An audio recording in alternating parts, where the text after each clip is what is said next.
Hello everyone, hope you all are doing well. तो आज हम करने वाले हैं halo alkene and halo arene topic.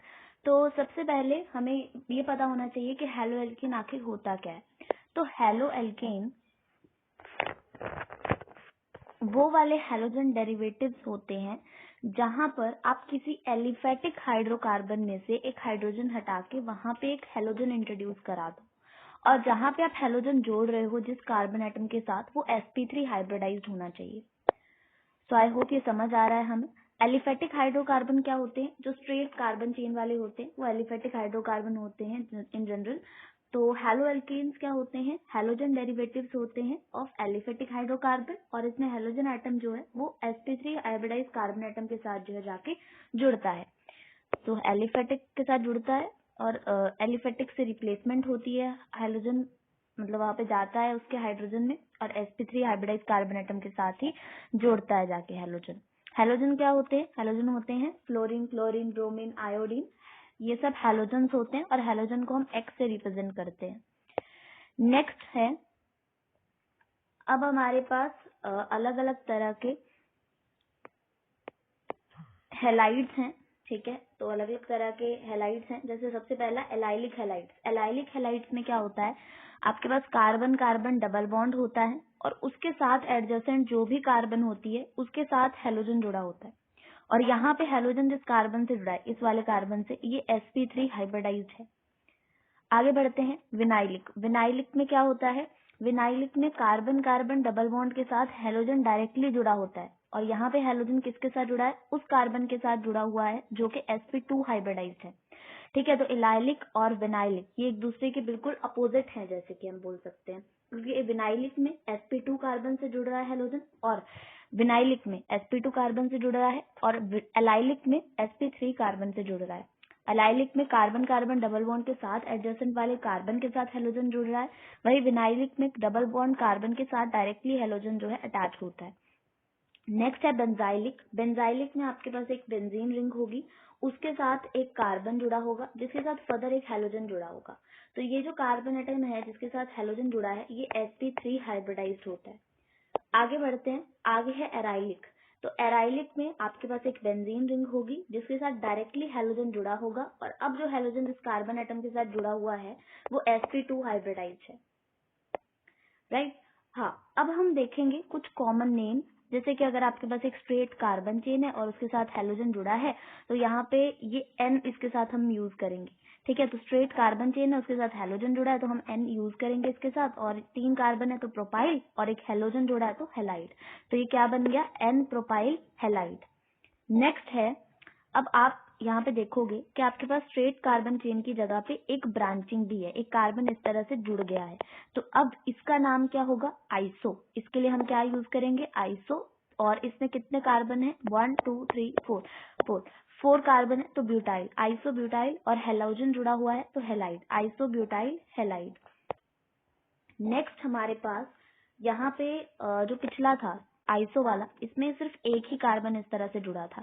अब जब 2 कार्बन इस तरह से जुड़ जाएंगे तो इसका नाम होगा नियो, और यहाँ पे कितने कार्बन है? 1 2 3 4 5, 5 है तो पेंटाइल, और एक हेलोजन जुड़ा हुआ है तो वो हो जाएगा हेलाइड। तो ये होगा नियो पेंटाइल हेलाइड, ठीक है। तो यहाँ पे हमने हेलाइड यूज करते हैं हम हेलोजन के लिए। उसके बाद अगर आपके पास बेंजीन रिंग है और उसके साथ एक CH3 इस तरह से जुड़ा है तो इसका नाम होता है टोलुइन। क्या होता है इसका नाम? टोलुइन। उसके बाद हमारे पास प्रायोरिटी आ जाती है कि किसे हमें नेमिंग में ज्यादा प्रायोरिटी देनी है।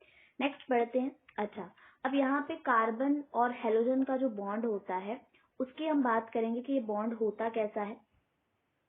तो ये जो बॉन्ड होता है इसमें क्या होता है, आपके पास जो En है यानी इलेक्ट्रोनेगेटिविटी है वो हेलोजन एटम की ज्यादा होती है as compare to carbon atom, जिस वजह से आपके पास अगर जैसे कार्बन हेलोजन है तो इनके ऊपर कुछ चार्ज डेवलप होते हैं।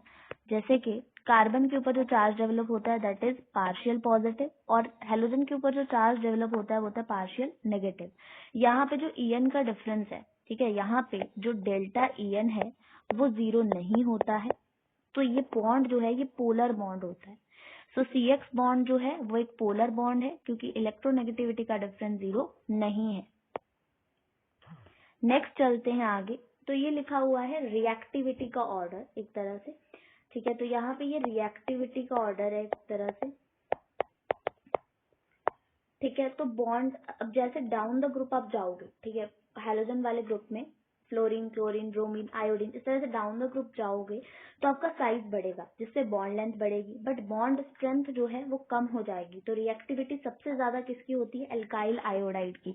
ये बहुत ज्यादा इंपॉर्टेंट बात है कि आपके एल्काइल आयोडाइड की रिएक्टिविटी सबसे ज्यादा है, क्योंकि इसका जो साइज है वो बहुत ज्यादा है, जिस वजह से बॉन्ड स्ट्रेंथ कम है।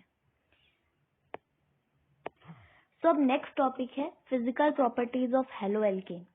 हेलो एल्केन की प्रॉपर्टीज क्या होती हैं फिजिकल वाली?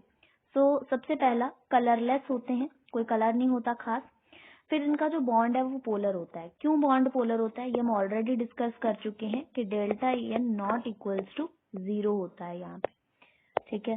Delta n not equals to 0 होता है, बॉन्ड जो है वो पोलर होता है, और ये वाटर में इनसॉल्युबल होते हैं, वाटर में इनसॉल्युबल या स्लाइटली सॉल्युबल होते हैं, और उसके बाद ये ऑर्गेनिक सॉल्वेंट में सॉल्युबल होते हैं। हमारे पास जो बॉइलिंग पॉइंट है वो डायरेक्टली प्रोपोर्शनल होता है मॉलिक्यूलर वेट के, और मेल्टिंग पॉइंट सिमेट्री के डायरेक्टली प्रोपोर्शनल होता है कि जितना सिमेट्रिक स्ट्रक्चर होगा उतनी ही ज्यादा मेल्टिंग पॉइंट होगी। अब बॉइलिंग पॉइंट को अगर हम थोड़ा और डेप्थ में देखें तो बॉइलिंग पॉइंट जो है वो हमारा डायरेक्टली प्रोपोर्शनल होता है मॉलिक्यूलर मास के, बट यही बॉइलिंग पॉइंट इनवर्सली प्रोपोर्शनल होता है किसके? ब्रांचिंग के। जितनी ज्यादा ब्रांचिंग होगी उतना ही कम बॉइलिंग पॉइंट होगा। तो ये ब्रांचिंग के भी डायरेक्ट जो है इनवर्सली प्रोपोर्शनल है, बट मॉलिक्यूलर मास के डायरेक्टली प्रोपोर्शनल है। I hope this is clear to us. So I hope you all enjoyed watching this video. Please like, share and subscribe the channel for watching more videos, and stay tuned. Thank you.